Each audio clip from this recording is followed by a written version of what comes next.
Hey guys, तो कैसे हैं आप सब। गाइस, जो ये न्यू स्टोरी है वो कुछ जरूरत से ज्यादा ही मजेदार है। मुझे लगता है कि आप लोगों को भी इसकी स्टोरी से प्यार हो जाएगा जब आप एक बार लास्ट तक इसे जरूर देखेंगे। पर अभी अगर आप लोग चैनल पर नए हैं तो प्लीज चैनल को सब्सक्राइब कर लीजिएगा। साथ ही वीडियो को लाइक, कमेंट और शेयर करने के साथ हाइप भी जरूर कर दीजिएगा। तो चलिए वीडियो को शुरू करते हैं। वीडियो की शुरुआत होती है और हमें एक नाम सुनाया जाता है, मोयोंग, और एक छोटा और कमजोर सा लड़का जो कि अपने घुटनों के बल बैठा हुआ था। और वो सोचता है कि शुरुआत में मुझे ऐसा लगा था कि जैसे कि ये स्वर्ग से आया हो। उन्होंने कहा था कि तुम्हें इस लड़के की रक्षा करनी है। उसके सामने एक आदमी खड़ा हुआ था जिसके पीछे एक छोटा सा बच्चा था और उसने सोच लिया था कि ये मेरी जिंदगी का लौता पर्पस है। ये चियोंग क्लैन का पैट्रियार्च है, चियोंग वी गैंग। और वो नजर उठाकर ऊपर की तरफ देखता है और वो कहता है कि मेरी जिंदगी का बस केवल एक ही पर्पस था। उसके सामने वही छोटा सा लड़का था और ये एल्डेस्ट यंग मास्टर है, चियोल मुयोंग। और हमारा एमसी आगे कहता है कि उस समय पर मुझे ये चीज बिल्कुल भी नहीं लगी थी कि ये बच्चा ये आगे चलकर एक काफी ज्यादा बड़ा कचरा बन जाएगा जो कि पूरी चियोंग क्लैन को तबाह कर रख देगा। पर वो पेट्रियार्च से कहता है कि मैं आपके कमांड को यहाँ पर फॉलो करूंगा। जिसके बाद सीन 15 साल के बाद का होता है। एक बारिश हो रही थी जहाँ पर वो आगे बताता है कि सडनली पेट्रियार्च की मौत हो गई और मोरियोंग का बेकार सा बिहेवियर पहले से और भी ज्यादा बदतर हो गया और फैमिली की इज्जत जो कि एक समय पर 10 क्लैन के बीच में हुआ करती थी तुरंत ही गिरना चालू हो गई। लोगों ने चियोंग क्लैन को छोड़ना चालू कर दिया पर मैं अकेला ही था जो कि मोरियोंग के साथ खड़ा रहा। एज ए स्कॉट वॉरियर मैंने अपने आप को पूते से डिवोटेड कर दिया था। और हमें दिखता है कि साथ ही वो कई सारे सोल्जर्स को जो कि उसको मारने के लिए आ रहे थे उन सभी को खत्म कर आगे बढ़ रहा था और अपने यंग मास्टर को बचा रहा था। और वो यंग मास्टर जो कि देखने में काफी ज्यादा भद्दा सा लग रहा था, उसके सामने दरवाजा खुलता है और हमें दिखता है कि उसने अपनी तलवार अपने स्कॉट वॉरियर के पीछे से छाती में आर पार कर दी थी। और वो अपने यंग मास्टर के बारे में सोचता है कि यही वो लौता रिवॉर्ड है जो कि तुम्हारी तलवार बनने के लिए तुमने मुझे दिया है। मोरियोंग जो कि काफी ज्यादा रो रहा था और काफी ज्यादा डरा हुआ था। हमारा प्रोटैगनिस्ट जो कि अब अपने घुटनों के बल आ गया था और पूरे से खून खून हो चुका था और जो उसके दुश्मन थे वो धीरे धीरे कर अंदर आते जा रहे थे। वो सोचता है कि मोरियोंग, कि अगर तुम मेरी गर्दन उन लोगों को दे दोगे तो क्या वो तुम्हारी जान बख्श देंगे? क्या तुम्हें ये लगा था कि अगर तुम डिमोनिक क्लैन के साथ हाथ मिला लोगे तो चियोल क्लैन जो कि पूरे से तबाह हो चुका है क्या वो फिर से यहाँ पर उठ पाएगा? क्या तुम्हें सच में यही लगा था कि बस सर्वाइव करने का यही लौता तरीका बचा हुआ है? पर तुम पूरे से गलत थे। तभी बिजली कड़कती है और उसके सामने जो लोग आ रहे थे उनकी आंखें चमकना चालू हो जाती है और ये डिमोनिक क्लैन के लोग थे, जिसमें से एक लड़की जिसका चेहरा पूते से सिला हुआ था, एक आदमी जिसने यहाँ पर मास्क पहना हुआ था और उसके गलों में एक सरों की माला थी। और ये देखने के बाद मुरोंग बहुत बुरी तरीके से घबरा गया था और प्रोटैगनिस्ट सोचता है कि अगर तुम यहाँ पर जीना ही चाहते थे तो शुरुआत से ही तुम्हें उन्हें अंदर लेकर आना ही नहीं चाहिए था। उनमें से एक वॉरियर जो कि एक बड़ी सी तलवार को लेकर उसकी तरफ बढ़ता है। ये देखकर वो वहां से भागकर अपनी जान बचाने की कोशिश कर रहा था। तभी वो अपनी बड़ी सी तलवार को घुमाता है और उसके ऊपर हमला कर देता है। प्रोटैगनिस्ट उसको यहाँ पर रोकने की कोशिश कर रहा था पर उसका अटैक यहाँ पर पूरी तरह फेल हो गया था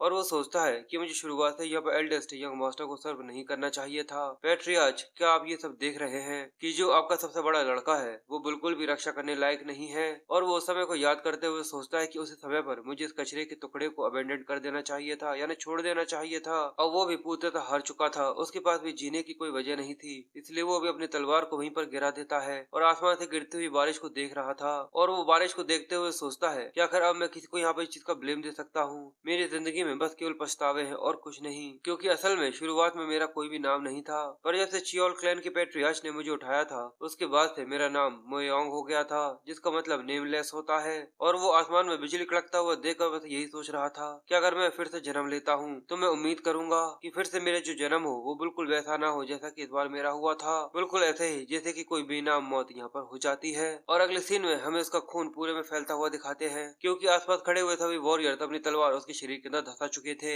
जिसके बाद वो कहता है कि ये ठंडा है, सच में मौत एक ठंडी चीज होती है। पर वहीं पर सीन शिफ्ट होता है और हमें यंग मास्टर को दिखाते हैं जहाँ पर उसकी एक मेड उसके पैर पोंछ रही थी। जैसे उसका ध्यान नीचे जाता है तो वो उस मेड को देखता है और ये देखकर वो कंफ्यूज रह गया था। इसी वजह से वो जोर से चिल्लाना चालू कर देता है। मोरियंग जो कि अपने पलंग पर खड़ा हो गया था वो कहता है कि आखिर ये क्या हो रहा है, क्या मैं जिंदा हूँ? और उस समय पर तो कई सारी तलवारों ने मेरे शरीर के टुकड़े टुकड़े कर दिए थे। वो मेड उसके सामने गिर जाती है, कहती है कि यंग मास्टर, मैं आपसे दिल से माफी चाहती हूँ, मुझे इस चीज का पता ही नहीं चला कि पानी ठंडा हो गया था, मैं जल्दी ही आपके लिए गर्म पानी लेकर आती हूँ। पर वो कहता है, क्या तुम एयोंग हो? और वो सोचता है कि ये तो वो पर्सनल मेड है जो कि यंग मास्टर को उसके बचपन से सर्व करती आ रही थी, जिसे यंग मास्टर हमेशा ही अब्यूज किया करता था। वो रोते हुए कहते कि यंग मास्टर प्लीज मुझे इस बार यहाँ पर माफ कर दीजिए अपने पाप के लिए। पर वो कहता है, क्या पाप? और सबके अलावा आखिर तुम मुझे यहाँ पर यंग मास्टर क्यों कह रही हो? और इससे बड़ी बात तो ये है कि यंग मास्टर मोयोंग आखिर अभी यहाँ पर है कहाँ? योंग ये सुनने के बाद कंफ्यूज थी, कहती कि यंग मास्टर अभी तो है यंग मास्टर, चोल मोयोंग, क्या मैंने गलत कहा और वो ये सुनकर शौक रह गया था।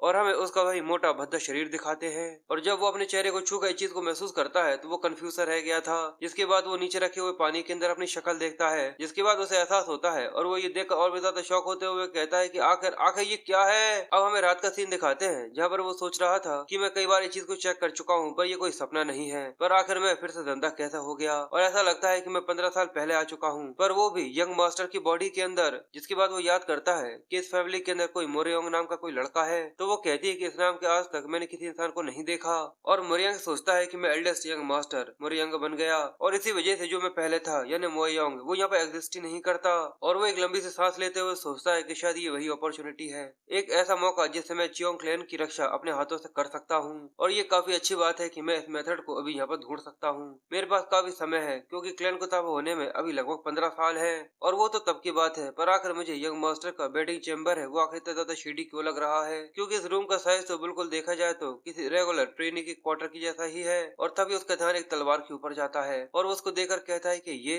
और उसे याद आता है कि पिछली बार इसी तलवार से उसे यहाँ पर मारा गया था। और वो कहता है कि ये तो हेवनली लाइटनिंग सोर्ड है, एक ऐसी फेमस सोर्ड जिसके बारे में कहा जाता है जो कि एक ऐसी सिंगल लाइट ऑफ रे को पैदा करती है जो कि किसी भी डार्कनेस को काट सकती है, एक ट्रेजर सोर्ड जो कि यंग मास्टर को गिफ्ट दी गई थी। और क्या अब इसका ये मतलब है कि जो ये हेवनली लाइटनिंग सोर्ड है वो मेरी हो चुकी है। और ये सोचकर वो बहुत ज्यादा खुश हो रहा था, इसी वजह से उसकी सांसें और ज्यादा लंबी लंबी चलना चालू हो जाती हैं। और जैसे वो उसे निकालता है तो उसकी तो हालत देखने में काफी ज्यादा फनी लग रही थी।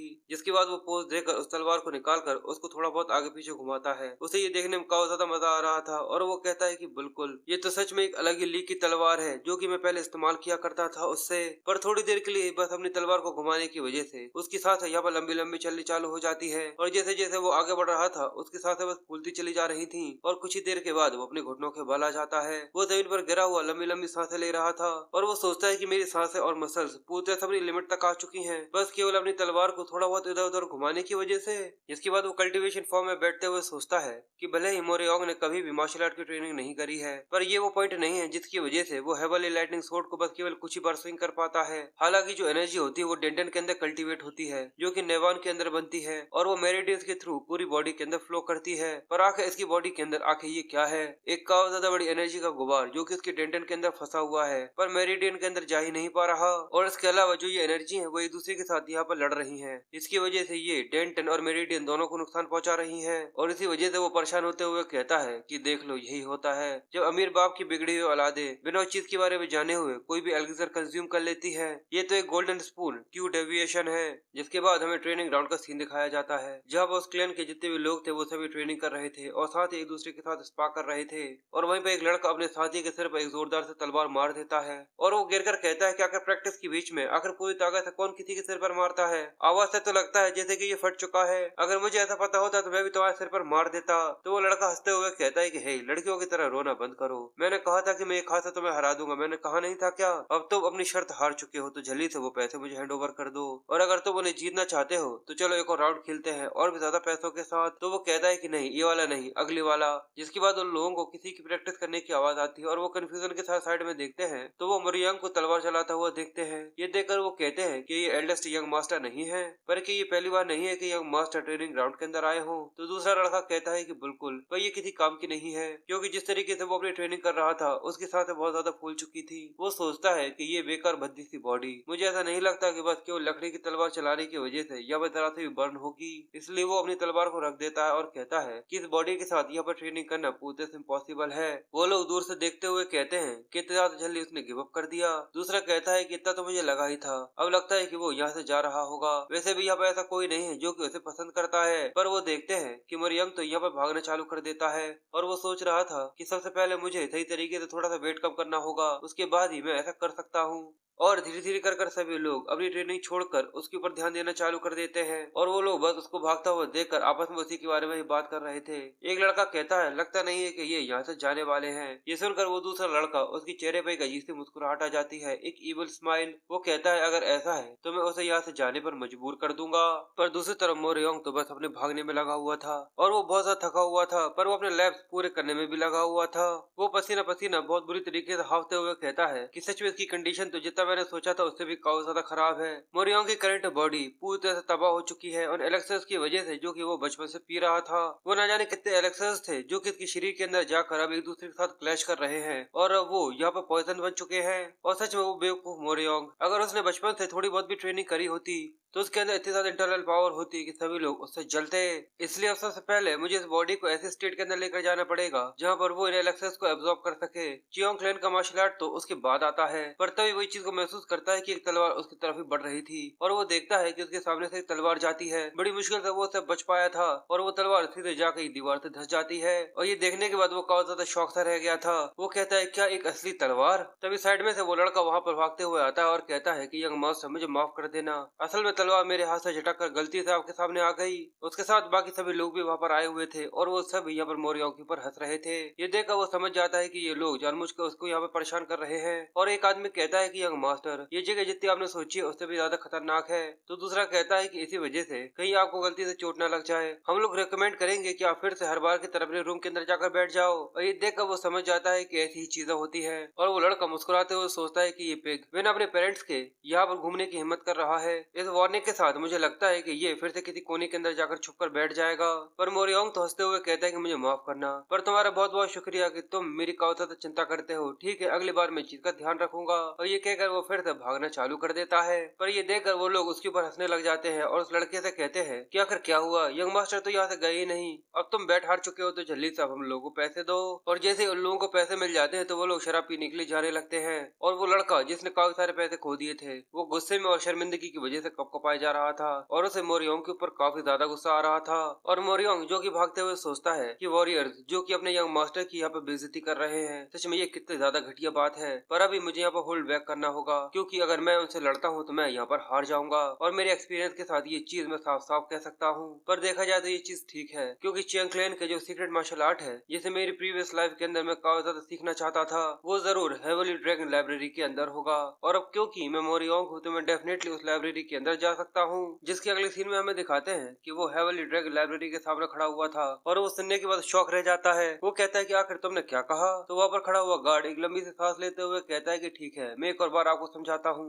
चियोल क्लैन के यंग पैट्रियार्च मोरियोंग, आपको एज सक्सेसर की पोजीशन से हटा दिया गया है। इसी वजह से हेवली ड्रैगन लाइब्रेरी के अंदर जाना तुम्हें पूरी तरह से मना है। और वो ये सुनने के बाद सच में हैरान और परेशान से रह गया था। फिर वो कपकपाते हुए अपने रूम के अंदर आकर बैठ जाता है, जिसके बाद वो अपने रूम को देखकर एक लंबी सी सांस लेता है और कहता है, अब इस छोटे से रूम का सेंस मुझे काफी अच्छी तरीके से समझ में आ रहा है कि जो यंग मास्टर का टाइटल था अब वो मुझसे ले लिया गया है। इसलिए अब मुझे कोई ना कोई तरीका ढूंढना होगा जिससे मैं लाइब्रेरी के अंदर जल्दी से जल्दी जा सकूं और इस एलेक्जेंडर के क्यू को एब्जॉर्ब कर सकूं। और वो सोचते हुए कहता है कि मोरियोंग का जो बचपन था वो भी इतना ज्यादा अच्छा नहीं गया था। एलेक्सस के साइड इफेक्ट की वजह से उसकी बॉडी पूरी तरह खराब हो गई। वो अपने दुश्मनों से पूरे समय घिरा रहता था। उसके जितने भी साथी थे वो सभी अपने मास्टर को मार्क करते थे। और सबसे बड़ी बात, मोरियोन भी एक अकेला इंसान था। उसे ऐसा लगता था कि जैसे कि उसके साथ कोई भी नहीं है। तो क्या इसी वजह से उसने वो किया था? क्या उसे ऐसा लग रहा था कि उसका जो स्कॉट वॉरियर है वो उसका एक दुश्मन है? पर वो अपने आप को समझाते हुए कहता है कि नहीं, मुझे कोई बहाना बनाने की जरूरत नहीं है। वो मोरियोंग ही था जो कि डेमोनिक क्लैन को अंदर लेकर आया था,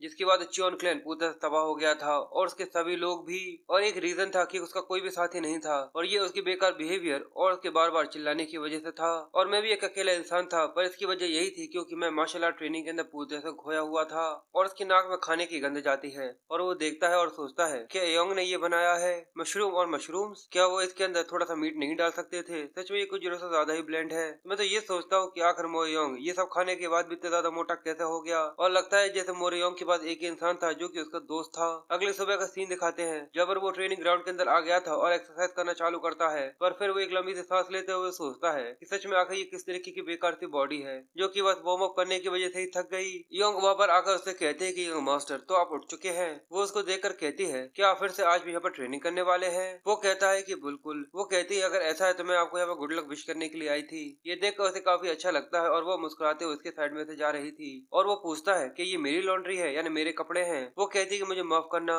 कि मैं और ज्यादा जल्द लेने लेकर नहीं आई। तो ये देखकर वो कंफ्यूज था और वो आगे कहती है मैं आपका वेट कर रही थी क्योंकि मैंने सोचा था कि सोने से पहले मैं आपकी लॉटरी पूरी कर दूंगी, पर फिर मेरी नींद लग गई। ये सुनने के बाद वो मुस्कुरा रहा था और वो सोचता है देखकर लगता है कि ये कोई ऐसी नहीं है जो ज्यादा मदद कर सके, पर फिर भी यही एक ऐसी इंसान है जो कि मेरे दोस्त है। जिसके बाद वो उसकी तरफ आगे बढ़ना चालू कर देता है और योंग ये देखकर घबरा गई थी, पर वो उसके कंधे पर हाथ रखकर कहता है कि तुम्हारा शुक्रिया। जैसे वो ये सुनती है तो वो हैरान सी रह गई थी। वो कहती है कि आखिर आपका मतलब क्या है। वो कहता है कि मुझे माफ करना, पर क्या तुम मेरे लिए थोड़ी सी और कड़ी मेहनत कर सकती हो, क्योंकि हाल ही में मेरे और भी ज्यादा कपड़े हैं जो कि खराब होना चालू हो चुके हैं। और ये कहकर वो अपनी ट्रेनिंग करना चालू कर देता है। और अब उसकी मेड उसकी नजरों में उसकी इमेज अचानक ही बदल गई थी। वो भी शौक से रह गई थी कि आखिर अभी अभी यहाँ पर क्या हुआ। और मोरियोंग बस अपनी ट्रेनिंग में ही लगा हुआ था और ऐसे ही करते हुए उसे रात हो गई थी। पर वो था कि ग्राउंड को छोड़कर वापस अपने रूम के अंदर जाने के लिए तैयार ही नहीं था। और इसी तरीके से दिन भर से भागने की वजह से वो बहुत बुरी तरीके से थक चुका था। वो कहता है मुझे लग रहा है जैसे कि मैं मर जाऊंगा।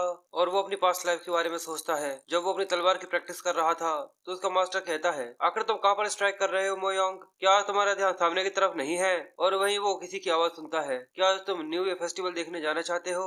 और वो आदमी मोयोंग से कहता है कि तुम सच में काफी ज्यादा बड़े कमीने हो, मैं तुम्हें खिलाता हूँ, कपड़े देता हूँ, और इसके अलावा बस तुम केवल खेलने के बारे में सोचते हो। तुम्हें अपनी औकात पता होनी चाहिए, अब जल्दी से 100 बार और स्ट्राइक करो। वो कहता है कि ठीक है। और तभी उसे पीछे से एक आवाज सुनाई देती है, सच में थोड़ा सा स्लो चलो। वो पीछे देखता है कि पैट्रियाज और मोयोंग वहाँ से जा रहे थे। वो कहता है अगर हम लोगों ने जल्दी नहीं करी तो हम लोग लालटेन परेड को मिस कर देंगे, और इसके अलावा वहाँ फायरवर्क्स भी होने वाले हैं। सच में उसके अंदर काफी ज्यादा मजा आएगा, जल्दी चलिए जल्दी। और मोरियोंग बस यही सोच रहा था कि मैंने खुद से अपने लिए कभी कोई चीज डिसाइड करी है। मेरे पास कोई चॉइस ही नहीं थी तलवार पकड़ने के अलावा पेट्रियाज की ग्रेस के लिए, जिसने एक बेनाम अनाथ लड़के को शरण दी थी। और अगर उसके मुकाबले में अभी ये चीज देखी जाए तो उसके चेहरे पर मुस्कुराहट आ गई थी और वो हंसते हुए कहता है कि ये काफी ज्यादा मजेदार है। और उसकी मेड जो कि छुप कर उसे देख रही थी वो उसकी चिंता करते हुए कहती है कि यंग मास्टर, और अगले पल वो देखती है कि वो बेहोश होकर वहां पर गिर गया था। इसलिए वो उठाकर उसे फिर से उसकी क्वार्टर के अंदर लेकर चली जाती है। यानी यंग जितनी लगती है उससे काफी ज्यादा ताकतवर है। फिर बारिश का दिन होता है जहाँ पर वो अभी भी अपनी ट्रेनिंग करने में लगा हुआ था, पर अब लगता है कि उसका वेट पहले से कम हो चुका है। बाकी सभी ट्रेनिंग ये देखकर कहते हैं कि वो फिर से यहाँ पर आ गया। सच में बारिश होने के बाद भी वो कुछ जरूरत से ज्यादा ही सिद्धि है। पर अब ये सारी बातें छोड़ो और जल्दी से वो पैसे हमारे हैंड ओवर कर दो। वैसे भी तुम हर बार उसके ऊपर शर्त लगाते हो और हार जाते हो, क्यों रोयोंग तुम फिर से यहाँ पर हार गए। और वो परेशान होते हुए उन लोगों को पैसे दे देता है। और अब उसे इस चीज की वजह से गुस्सा आ रही थी, इसलिए वो अपनी भड़ास निकालने के लिए कहता है कि आखिर वो अचानक इस तरीके से एक्टिंग क्यों करने लगा है, ये काफी ज्यादा अनोइंग है। वो ऐसे एक्टिंग कर रहा है जैसे कि वो यहाँ पर ट्रेनिंग करने के लिए आया है, पर सच में ये देखने में काफी ज्यादा बेकार लगता है। तो दूसरे कहते हैं कि हे आराम से बोलो कमीने, अगर उसने सुन लिया तो। रायवन चिल्लाकर कहता है अगर सुन लिया भी तो वो क्या कर लेगा, क्या तुम्हें पता नहीं है कि उसके पास कोई यंग मास्टर का टाइटल नहीं है और उसको क्वार्टर से भी निकाल दिया गया है। और अगर ये सुअर आगे चलकर पैट्रियार्च बन भी जाता है तब भी इसके पास कोई रियल पावर नहीं रहेगी। ये सुनकर वो लोग कहते हैं कि रायवन आखिर तुम्हारा मतलब क्या है। वो कहता है कि ये कुछ जरूरत से ज्यादा ही ऑब्वियस नहीं है, क्योंकि यहाँ पर काउंसिल ऑफ एल्डर्स है और उन सब के अलावा यूनिट कमांडर। क्या तुम्हें ऐसा लगता है कि वो लोग ऐसे किसी इंसान की यहाँ पर ऑर्डर्स को मानेंगे। तो दूसरे कहते हैं कि हाँ ये चीज भी सच है। और वो आगे कहता है कि हम लोग डिसाइपल्स हैं, या तो हम लोग कमांडर चियोंग को ज्वाइन करेंगे जो कि आर्मी के अंदर है, या फिर हम लोग काउंसिल ऑफ एल्डर्स को ज्वाइन करेंगे। और अगर मैं फ्रेंकली बात करूँ तो इन सब के अलावा भी जो एल्डर यंग मास्टर है अगर वो पैट्रियार्च बन भी जाता है तो आखिर वो हम लोगों का क्या कर लेगा। तो दूसरा साथी उसे समझाते हुए कहता है कि हे ठीक है अब तुम होश में आ जाओ, मुझे पता है कि तुम ये सब इसी वजह से कर रहे हो क्योंकि तुम यहाँ पर बैठ हारे हो, पर अब बैठ खत्म हो गई है तो चलो यहाँ से चलते हैं। और बाकी सभी लोग कहते हैं कि यंग मास्टर का शुक्रिया, हम लोगों ने आज बहुत सारे पैसे कमाए। और ये कहकर वो सभी उसे छोड़कर वहाँ से चले जाते हैं। रोयवन जो कि काफी ज्यादा गुस्से में था वो कहता है कि ये काफी ज्यादा अनोइंग है। और जब मोयोंग उसके साइड में से निकलता है तो वो चिल्लाते हुए कहता है कि ये सुअर जरूर यहाँ पे कुछ न कुछ स्कैम कर रहा है। क्या सच में इसको ऐसा लगता है कि अगर ये नाटक करेगा कि इसके सेंसेस फिर से सही हो चुके हैं तो क्या इसको यंग मास्टर का टाइटल फिर से मिल जाएगा। सच में ये काफी बड़ा बेवकूफ है। पर वो उससे कुछ भी नहीं कहता और आगे निकल जाता है। ये देखकर वो सोचता है, ये देखकर वो बोलता है कि इसे सबको सुनाई दे रहा है तो ये नाटक कर रहा है जैसे कि उसने सुना ही नहीं। और उसको इस तरीके से बोलता हुआ एयोंग सुन रही थी और उसे इस चीज के लिए काफी ज्यादा गुस्सा आ रही थी। अब अगले दिन सुबह बारिश रुक चुकी थी और वो फिर से ट्रेनिंग ग्राउंड के अंदर आता है और वहाँ पर रखी हुई एक तलवार देखकर वो उसे उठा लेता है। जिसके बाद जब वो उसे घुमाता है तो ये देखकर वो खुश हो गया था। वो कहता है कि चलो कम से कम मैंने इतना ज्यादा स्टेमिना तो बना ही लिया है कि मैं एक तलवार को उठा सकूं, और अगर अब मैं इसके साथ स्वॉर्ड आर्ट को कंबाइन कर देता हूँ तो एलेक्सर का एब्जॉर्प्शन पहले से और भी ज्यादा तेज हो जाएगा। और वो ये सब सोच ही रहा था, पर तभी उसे एक आवाज सुनाई देती है कि इसे वापस लो। तो वो कहता है क्या एक लोली सी मेड की हिम्मत कैसे हुई। और वो भीड़ में देखता है कि कुछ लोग किसी को घेर कर खड़े हुए थे और वहाँ से आवाज आती है कि यंग मास्टर की बेइज्जती करने की हिम्मत भी कैसे हुई। ये सुनने के बाद वो कंफ्यूज रह गया था और वो देखता है कि उसकी मेड और वो बुली एक दूसरे में लगे पड़े हैं। ये देखकर वो शौक रह गया था। रायवन उससे कहता है कि आखिर अभी अभी तुमने मुझसे क्या कहा, फिर से कहो अगर तुम में हिम्मत है। वो कहता है कि वो इंसल्ट जो कि तुम यंग मास्टर की कर रहे थे मैंने कहा कि उसे वापस लो। सभी लोग कहते हैं कि ये क्या हो रहा है। लगता है कि रियोंग फिर से यहाँ पर यंग मास्टर के बारे में फालतू बातें कर रहा था और इस मेड ने सुन लिया। चलो इन चीजों को छोड़ो, चलो देखते हैं कि आखिर ये लोग कितने ज्यादा चीज के अंदर बिजी है। और वो काफी परेशान होते हुए कहता है कि तुम बेकार सी छोटी सी मेड कहीं कि आखिर तुम्हारी इस तरीके से हिम्मत भी कैसे हुई। पर उसकी आंखों में जरा सा भी डर नहीं था। ये देखने के बाद वो उसे छोड़ता है और झली से तलवार बाहर निकाल कर उसके गले पर चलाते हुए कहता है तो चलो देखते हैं इस अकेली बेकार सी मेड का जो ये एटीट्यूड है, अगर मैं इसका गला ही काट दूंगा अपनी तलवार से तो क्या ये चेंज होता है या फिर नहीं। पर वो कुछ कर पाता उससे ही पहले एक तलवार उसे टकराती है और उसकी तलवार पीछे की तरफ धकेल गई थी। ये देखकर वो शौक गुस्से में पीछे की तरफ देखता है और ये देखकर वो कहता है कि आखिर ये क्या है। मोरियोंग जो कि उसके सामने आकर खड़ा हो गया था वो कहता है कि तुम्हें पता भी है कि आखिर तुम यहाँ पर क्या कर रहे थे। रायवन ये देखने के बाद शौक से रह गया था क्या यंग मास्टर, और वो भी काफी गुस्से में उसी की तरफ देख रहा था। वो कहता है कि नहीं नहीं, पर मोरियोंग कहता है कि जल्दी से अपनी तलवार उठाओ। ये देखकर वो कंफ्यूज था। वो कहता है कि अगर तुम यहाँ पर एओन से कुछ कहना चाहते हो तो मुझसे कहो, वो भी अपनी तलवार से। वो कहता है कि आप मुझे यहाँ पे डुअल के लिए चैलेंज कर रहे हैं। वो कहता है कि एक डुअल, तुम ऐसे कह सकते हो कि ये एक लाइफ और डेथ का मैच है। ये सुनने के बाद वो भी शौक सा रह गया था और मोरियोंग आगे कहता है कि अगर तुम यहाँ पर जीत गए तो जो ये हादसा हुआ है मैं उसे पूरी तरह से भूल जाऊंगा और इसके अलावा इस ट्रेनिंग ग्राउंड के अंदर फिर से कभी भी नहीं आऊंगा। कि ये चीज काफी है। वो मेड उससे कहते हैं कि यंग मास्टर, साथ ही वो सोचते हैं कि नहीं, इनने पिछले महीने से पहले कभी तलवार उठाई नहीं है, मुझे इन्हें रोकना होगा। पर वो अपनी तलवार के मैन को जमीन के अंदर धसा देता है। ये देखकर वो कंफ्यूज सी रह गई थी और मोरियोंग जो कि काफी ज्यादा गुस्से में था वो सोचता है मैं काफी समय से उस बेइज्जती को टॉलरेट कर रहा था जो कि मेरे ऊपर आ रही थी, पर मैं उस बेइज्जती को बिल्कुल भी टॉलरेट नहीं करूंगा जो कि उसकी हो, जो कि मेरी काफी ज्यादा केयर करते हैं। इसलिए ये मेरी क्रीड है। और उसे काफी ज्यादा गुस्सा आ रहा था और वो कहता है तो चलो अपनी तलवार उठाओ रियोंग। रियोन भी अपनी तलवार उठाए हुए कहता है कि ये आप मुझसे वादा करते हैं। वो कहता है कि बिल्कुल, क्या तुम्हें मैं ऐसा लगता हूँ कि मैं अपने वादों से लौट जाऊंगा। और वो भी सोचता है कि मुझे ऐसा लगा नहीं था कि यंग मास्टर ऐसा कुछ एक्ट कर सकते हैं, पर अब लगता है कि चीज अगर यहाँ तक आ गई तो मेरे पास भी कोई चॉइस नहीं बची है। और वैसे भी उन्होंने कहा है कि अगर मैं यहाँ पर जीत जाता हूँ तो इस चीज से कोई भी इशू नहीं है, तो मुझे बस यहाँ पर जीतना होगा। और वैसे भी मैं पावर, स्पीड और सोर्समैनशिप के मामले में उनसे ओवरवेलमिंगली सुपीरियर हूँ। इसलिए यहाँ पर ईश्वर की जीतने के तो चांसेस बहुत ही कम है। सच में ये काफी ज्यादा पैथेटिक है। पर वो मोरियोंग को देखता है जो कि अपनी जगह से हिल ही नहीं रहा था और उसकी नजर जिस तरीके से उसे घूर रही थी उसके अंदर से ऑरा निकल रहा था। ये देखकर वो घबरा गया था। वो कहता है क्या ये क्या है। उसकी स्पिरिट बिल्कुल भी नहीं हिल रही और वो काफी गुस्से में घूर कर उसकी तरफ देखते हुए कहता है कि क्या हुआ, क्या तुम्हें डर लग रहा है। और ये देखकर वो भी घबरा गया था और वो कहता है कि अगर तुम मेरे ऊपर हमला करने के लिए नहीं आओगे तो वो उसके ऊपर टैकल करते हुए कहता है तो मैं तुम्हारी तरफ आऊंगा। और वो घूमकर अपनी तलवार से उसके ऊपर हमला करता है। ये देखकर वो सोचता है कि तुम काफी ज्यादा कड़ी मेहनत कर रहे हो पर तुम मेरे लिए कुछ जरूरत से ज्यादा ही स्लो हो, भले तुम कुछ भी क्यों ना कर लो। और इस तरीके के लेवल ऑफ स्किल्स के साथ तुम मुझे लाइफ और डेथ के मैच के लिए चैलेंज कर रहे थे। पर वो अपनी तलवार को 2-3 बार घुमाता है और हमें दिखता है जैसे उसकी तलवार से टकराई थी, अगले पल रियोंग की तलवार आसमान में उड़ जाती है और मोरियोंग की तलवार जो कि उसके गले पर रखी हुई थी। ये देखने के बाद रिवन बहुत ज्यादा शौक से रह गया था। वो कहता है कि ये क्या हुआ, कि ये शुरुआत से ही मेरी तलवार के ऊपर एम कर रहा था ना कि मेरी तरफ। उसके गले से खून आना चालू हो चुका था और वो सोचता है जैसे मैंने अपनी तलवार उसे रोकने के लिए उठाई तभी उसने इस फोर्स का इस्तेमाल करते हुए मेरी तलवार को आसमान में उड़ा दिया। और इसके अलावा वो सोर्समैनशिप, क्या सच में च्योल क्लैन के अंदर इस तरीके की टेक्निक यहाँ पर है भी।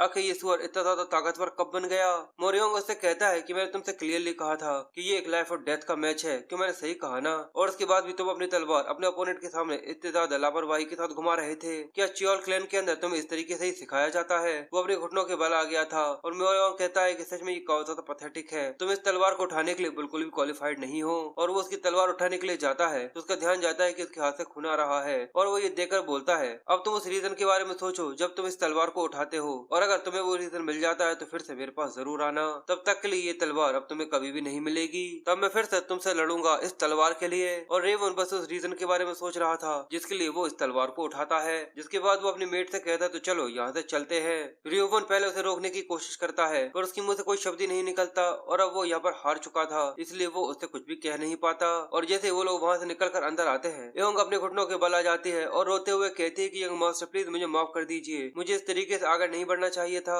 मैंने देखा कि वो लोग यहाँ पर आपके एफर्ट्स को मार्क कर रहे थे इसलिए मैं थोड़ी सी इमोशनल हो गई और मैंने ये सब कर दिया और मेरी वजह से आपके हाथ में चोट लग गई, प्लीज मुझे यहाँ पे मेरी गलती के लिए माफ कर दीजिए। पर वो सोचता है कि ये घाव तो इसी वजह से हुआ क्योंकि मैंने इस बॉडी के हिसाब से कुछ ज्यादा ही ताकतवर टेक्निक को इस्तेमाल कर लिया, तो इसके अंदर तुम्हारी कोई गलती है ही नहीं। पर इस चीज को एक्सप्लेन करने का यहाँ पर कोई तरीका भी नहीं है। और वो उससे कहता है कि तुम्हें इसके लिए बिल्कुल भी माफी मांगने की जरूरत नहीं है, तुमने वैसे भी मेरे लिए ही कदम बढ़ाए थे तो तुम्हें ऐसे घबराने की जरूरत नहीं। ये सुनकर वो कंफ्यूज सी रह गई थी और वो बताता है कि डायरेक्टली अगर कोई मेरी बेइज्जती करता है, और वो कहता है कि अगर कोई डायरेक्टली मेरी बेइज्जती करता तो मैं उसे इंडोर कर लेता, पर मैं उसकी बेइज्जती बिल्कुल भी इंडोर नहीं करूंगा जो कि मेरी काफी ज्यादा चिंता करती है, और अगर मुझे मेरे लोगों की रक्षा करना पड़े तो मैं इस चीज के लिए जरा सा भी होल्ड बैक नहीं करूंगा, भले ही दुश्मन कोई भी क्यों ना हो। ये सुनने के बाद वो उससे और भी ज्यादा टच्ड हो गई थी। वो सोचती है कि वो न्यू ईयर, और उसे मोरियोंग की एक न्यू ईयर विश याद आती है जब उसने कहा था कि मैं काफी ज्यादा ताकतवर बनना चाहता हूँ, मैं आगे चलकर एक पैट्रियार्च बनूंगा और इतना ज्यादा ताकतवर बनूंगा जितना कि ये एलिफेंट है, जिससे मैं सभी लोगों की रक्षा कर सकूं। इसलिए कल से मैं ट्रेनिंग ग्राउंड के अंदर जाऊंगा और तलवार से ट्रेनिंग करूंगा,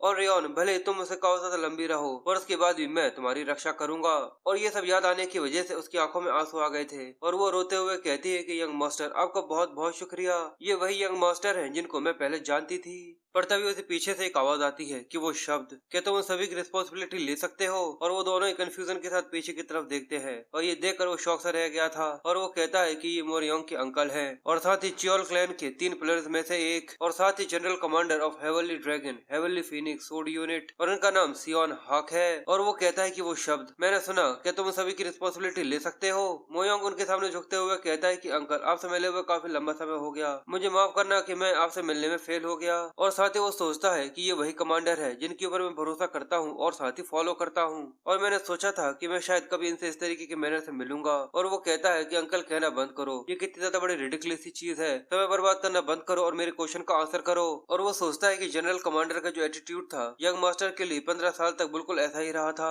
जिसके बाद उन्हें ये डिक्लेयर कर दिया था कि यंग मास्टर के अंदर कोई भी ऐसी उम्मीद नहीं है जिससे वो आगे बढ़ सके। और वो कहता है कि मैं एल्डेस्ट यंग मास्टर हूँ और मैं ऐसा कोई शब्द नहीं बोलूंगा जिससे मैं अपनी रिस्पॉन्सिबिलिटी न ले सकूं।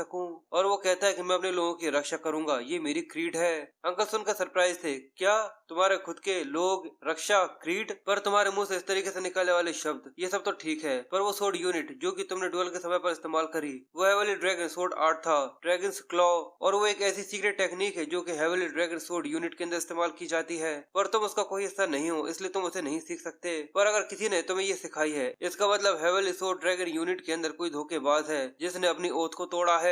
और क्योंकि धोखेबाज वही हो सकता है जिसको तुम्हारी काफी ज्यादा चिंता हो, तो जरूर वो तुम्हारे लोगों में से एक ही होगा। मैं तुरंत ही जाकर उस धोखेबाज को पकड़ता हूँ और उसे बहुत बुरी सजा दूंगा, और मैं तब देखता हूँ क्या तुम जैसा कह रहे थे क्या तुम उसकी रक्षा करोगे, और अगर तुम उसमें फेल हो जाते हो तो आज जितना भी यहाँ पर ये सब हुआ है मैं समझूंगा कि ये सब तुमने किया है, इसलिए तुम्हें ट्रेनिंग ग्राउंड से पूरी तरह से बैन कर दूंगा। वो सोचता है लगता है कि जनरल कमांडर इस बहाने का इस्तेमाल करते हुए मुझे पूरी तरह से ट्रेनिंग ग्राउंड से हटाना चाहते हैं क्योंकि वो मुझसे नफरत करते हैं। वो कहता है कि जो ट्रेडर है उसके अंकल सुन रहे थे। वो कहता है कि लगता है मुझे काफी ज्यादा सावधानी के साथ अपने शब्दों को चुनना होगा, और वो अपने अंकल की तरफ देखते हुए कहता है कि असल में यहाँ पर कोई भी धोखेबाज नहीं है। ये सुनने के बाद वो कंफ्यूज थे। वो सोचता है कि वैसे भी यहाँ पर जिसने मुझे सिखाया था कमांडर वो आप थे, पर मेरी पास्ट लाइफ के अंदर। इसलिए वो कहता है कि एक बार मैंने ड्रैगन क्लॉ को इस्तेमाल करते हुए देखा था और मैंने बस उसको एक बार ट्राई कर देखा कि उसको इमिटेट कर सकूं। ये सुनकर उसके अंकल जोर जोर से ठहाके लगाकर हंसना चालू कर देते हैं, पर अगले पल वो फिर से सीरियस से चेहरा बनाकर खड़े हो गए थे। कहते हैं कि बकवास, और वो अपनी तलवार बाहर निकालकर अपनी ऑरा को रिलीज करने लगते हैं। इसी वजह से उसके अंदर से निकलने वाली एनर्जी काफी टेरिफाइंग थी। वो कहते हैं ये कोई सोड आर्ट नहीं है जो कि तुम्हारे जैसा कोई बच्चा इस तरीके से बस एक बार देखने के बाद इमिटेट कर सके।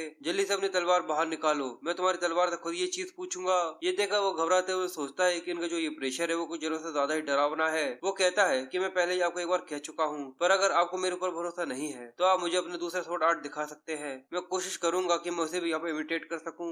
पर जब उनका ध्यान उसके हाथ के ऊपर जाता है कि उसमें से खून बह रहा था, वो कहते हैं कि तुम अभी भी यहाँ पे झूठ बोल रहे हो, मैं तुम्हारे किसी भी शब्द पर भरोसा नहीं कर सकता। और इसलिए वो योंग को आवाज देते हैं, तो वो भी घबराई हुई कहती है कि हाँ कमांडर। वो कहता है कि तुम मुझे बताओ कि ये सुअर जिसको तुम सर्व करती हो क्या वो सच में यहाँ पे कोई प्लॉट कर रहा है, और अगर तुमने मुझसे कुछ भी झूठ बोला तो मैं तुरंत ही तुम्हारा गला काट दूंगा, तो इस चीज का ध्यान रखना। और ये कहकर वो उसे बहुत ज्यादा डरा देता है। वो बहुत ज्यादा घबरा गई थी, उसके हाथ कपकपा रहे थे, और वो बोलती है कि पिछले महीने से मैं यंग मास्टर को देख रही हूँ और यंग मास्टर न जाने क्यों पर कुछ जरूरत से ज्यादा ही स्माइल करना चालू कर चुके हैं। जैसे उसके अंकल भी ये सुनते हैं तो वो कंफ्यूज से रह गए थे। वो कहते हैं कि स्माइल, ये इंसान जो कि हमेशा ही अपने घमंड में चूर रहता है और काफी ज्यादा गुस्सा करता है। वो कपकपाते हुए कहती है कि बिल्कुल, यहाँ तक ये ट्रेनिंग ग्राउंड के अंदर जब रनिंग करते हैं तब भी वहाँ पर मुस्कुराते रहते हैं। सच में ये पहले से काफी ज्यादा मुस्कुराने लगे हैं। ये सुनने के बाद वो दोनों ही कंफ्यूज थे, और वो सोचता है यानी क्या ये सब वो देख रही थी। साथ ही मोयोंग सोचता है कि मैं बस इसलिए इतना ज्यादा मुस्कुराता हूँ क्योंकि मैं काफी ज्यादा खुश हूँ, क्योंकि पहली बार मैं अपने ऊपर ही काम कर रहा हूँ। और वो आगे कहती है कि यहाँ तक वो सभी लोग उनको यहाँ पर मार्क कर रहे थे, पर उन्होंने आज तक कभी भी उनको पलट कर तक नहीं देखा। पर अगर ये पुराने यंग मास्टर होते तो जरूर काफी ज्यादा गुस्से होकर वहाँ से चले जाते, पर यंग मास्टर ने इस बार तो ऐसे एक बार भी नहीं किया।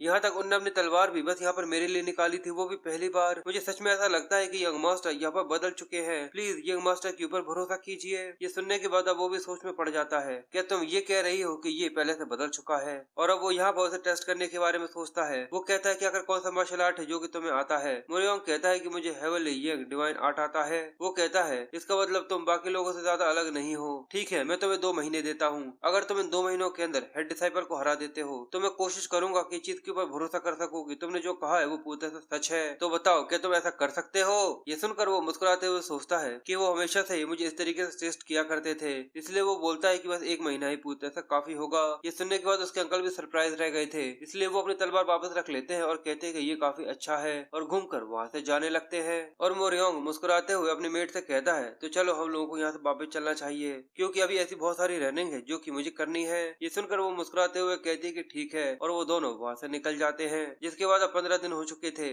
और मोरियोंग अपनी तलवार निकालकर अपनी शॉट प्रैक्टिस करने में लगा हुआ था। और वो सोचता है कि पिछले 15 दिनों से मैं बस ट्रेनिंग ग्राउंड के अंदर ही रह रहा हूँ और मैं 5th stage of heavenly young divine art तक पहुंच चुका हूँ। और इसके अलावा मैंने जितनी भी इस बॉडी के अंदर यंग एनर्जी थी लगभग उसे डिसॉल्व कर लिया है, पर जो यंग एनर्जी है उसे एब्जॉर्ब करना काफी ज्यादा मुश्किल हो रहा है, क्योंकि नेचुरली वो हेवनली यंग डिवाइन आर्ट से काफी ज्यादा अलग है। अगर मेरे पास कोई और हायर लेवल की कल्टीवेशन मेथड होती जो कि हेवनली ड्रैगन लाइब्रेरी के अंदर है, शायद चीजें और भी ज्यादा अलग हो सकती थी। पर मुझे लगता है कि मेरा डंटन अब धीरे धीरे कर हील हो जाएगा उन घाव से खुद ब खुद। तभी उसे लोगों की कुछ मजाक करने की आवाज सुनाई देती है। वो लोग कहते हैं कि हे, ऐसे बातें मत करो, लगता है कि तुम्हें मौका मिल चुका है कि अब तुम जो यंग मास्टर हैं उन्हें पब्लिक में अच्छी तरीके से मार्शल आर्ट सिखा सकते हो। तो दूसरा कहता है कि हे, आराम से बात करो, अगर उन्होंने सुन लिया तो वो फिर से यहाँ पर दौड़ना न चालू कर दे। तो दूसरा कहता है कि आखिर वो दौड़ क्यों नहीं रहे, वैसे भी वो दिन रात यहाँ पर एक डाउनवर्ड कट लगाने में लगे रहते हैं। इस चीज के बारे में बिना सोचे कि आखिर इसका रिजल्ट क्या होगा। और वो सोचता है कि इस तरीके की रूमर जरूर कमांडर ने यहाँ पर जानबूझकर फैलाए होंगे जिससे मैं जल्दी से यहाँ पर गिव अप कर दूं। पर उसकी मेड जो कि काफी ज्यादा गुस्से में देख रही थी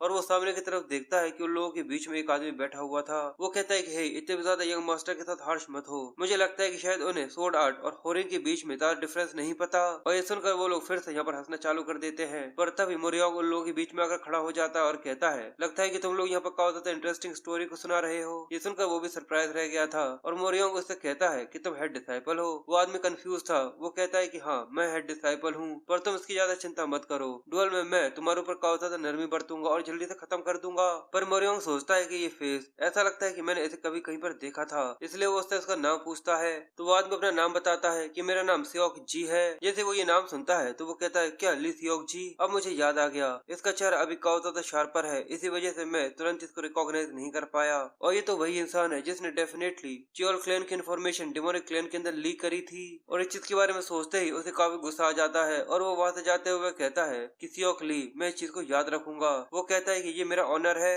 और वो सोचता है कि पहले मैंने सोचा था कि कोई भी अपोनेंट हो पर मैं अपना बेस्ट दूंगा, पर अब मेरा मूड पूरी तरह से चेंज हो चुका है, तुम बस वेट करो धोखेबाज कहीं के। फिर 15 दिन हो जाते हैं और डुअल का दिन आ जाता है। वहाँ पर खड़े हुए सभी डिसाइपल्स आपस में बातें कर रहे थे। आखिरकार वो दिन आ ही गया। मुझे तो ये देखना है कि यंग मास्टर को किस तरीके से तोड़ा जाएगा। दूसरा कहता है कि पर यंग मास्टर ऐसा लगता है पहले से काफी ज्यादा बदल चुके हैं। तो एक कहता है कि सच में लोग इतने ज्यादा आसानी से बदल जाते हैं। वहाँ पर खड़ा हुआ आदमी जोर से चिल्लाते हुए कहता है कि चुप हो जाओ, अब ये टूर्नामेंट जो कि कमांडर ने रखा है अब यहाँ पर चालू होने वाला है। जिसके बाद कमांडर यानी मोयोंग के अंकल कहते हैं कि चलो अपना नाम लो। जिसके बाद कंटेस्टेंट सियोक जी को एरिना के अंदर बुलाते हैं। तो वो आता है और कहता है कि हाँ, मैं आ गया। और जैसे अपनी तलवार ऊंचा करता है तो सभी लोग उसे चीयर करने लगते हैं। जिसके बाद कंटेस्टेंट मोयोंग को सामने की तरफ बुलाया जाता है और वो देखते हैं कि मोयोंग, पर वहाँ पर तो कोई भी था ही नहीं। और ये देखकर आधे से ज्यादा डिसाइपल्स कंफ्यूज रह जाते हैं। क्या अभी तक वो यहाँ पर नहीं आया है? मुझसे ये मत कहना कि वो ट्रेनिंग ग्राउंड के अंदर अभी भी वहाँ पर भाग रहा होगा। जैसे वो लोग सुनते हैं तो वहाँ पर फिर से ठहाके लगाकर सभी लोग हंसना चालू कर देते हैं।